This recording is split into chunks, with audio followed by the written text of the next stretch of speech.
All right, hello students. You are working on your first project of the year. This is me, and you are to show that you know how to use the brush tool, the shapes tool, and the types tool. Make sure that your document is saved as with an 8.5 inches with width, and the height is 11 inches. The resolution is 150, and your color mode is CMYK. You must make sure to manage your layers in your layers panel, so do not leave the layers with generic titles. So for example, layer 1, layer 2, layer 3 is not acceptable. You need to make sure that you rename those layers to show what they are.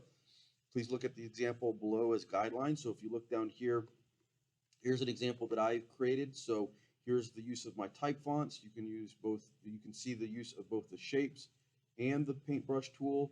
Here's again more paintbrush tool as well as the shapes tool. And then over here, if you look at the actual layers panel, you can see that I have managed those layers accordingly in that I've given them actual names to represent what they are. So this is your project. This is due on Friday. And remember, I do not grade subjectively. This is not about how beautiful your work looks.